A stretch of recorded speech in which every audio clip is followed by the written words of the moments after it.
இப்போ இந்த Q3 ரிசல்ட்ஸோட analysis வந்து பார்த்துருவோம். ஃபர்ஸ்ட் நெட் ப்ராஃபிட்டோட அந்த ஒரு கால்குலேஷன் வந்து பார்த்தோம் அப்படின்னா, Q1 ஃபினான்ஷியல் இயர் 2026 வந்து பார்க்கும்போது, இப்போ Q3 வந்து நம்ம டிஸ்கஸ் பண்ண போறோம். பட் ஆனா Q1 நம்ம செக் பண்ணி பார்த்தோம் அப்படின்னா, நெட் ப்ராஃபிட் வந்து 320 கோடி ரூபாய் வந்து பண்ணியிருந்தாங்க. Q2ல வந்து பார்க்கும்போது 350 கோடி ரூபாய் வந்து பண்ணியிருந்தாங்க. இப்போ கரண்டா Q3ல வந்து பார்க்கும்போது 371 கோடி ரூபாய் வந்து பண்ணியிருக்காங்க.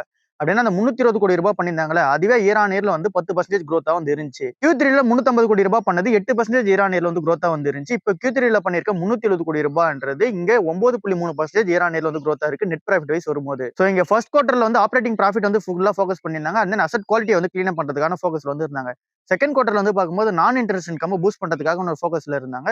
இப்ப தேர்ட் குவார்ட்டர்ல வந்து பார்க்கும்போது ஸ்டேபிளான growth-உம் பெஸ்டான அசெட் குவாலிட்டி இருக்கிறதுக்கான ஃபோக்கஸ்ல வந்து போனாங்க. அது எல்லாமே இப்ப சக்சஸ் ஆயிருக்கு. சோ இது இந்த ட்ரெண்ட்ல இருந்து என்ன தெரிய வருது அப்படின்னா, இந்த கம்பெனி அக்ரெசிவா வந்து growth ஆகுறாங்களோ இல்லையோ, பட் ஆனா ஸ்டெடியா growth ஆகிறதுக்கான அந்த ஒரு பிளான்ல போயிட்டு இருக்காங்க. அந்த ஒரு ஸ்டெடியான growth-உம் சூப்பரா தான் வந்து இருக்கு.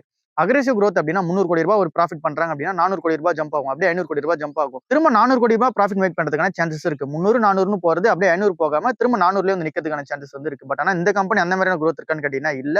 இது ஸ்டெடியான growth-ஆ வந்து இருக்கு. 320, 350, 370ன்னு சொல்லிட்டு growth ஆயிட்டு வராங்க. அந்த ஒரு டேட்டாவை நம்ம இப்ப பார்த்துக்கிட்டு இருக்கோம். சோ இந்த மாதிரியான ஸ்டெடியான growth வந்து இந்த பேங்க் கிட்ட இருக்கு. அது ஒரு நல்ல சைனா வந்து இருக்கு. So Q1, Q2, Q3ல net profit எப்படி ஏறி இருக்குன்னு சொல்லிட்டு பார்த்தோம். இப்போ இந்த Q3 நம்ம எஸ்பெஷலா வந்து பார்க்கும்போது 370 கோடி ரூபாய் 9.3% வந்து இயர் ஆன் இயர்ல வந்து இன்க்ரீஸ் ஆயிருக்கு நெட் ப்ராஃபிட் வைஸ் வரும்போது.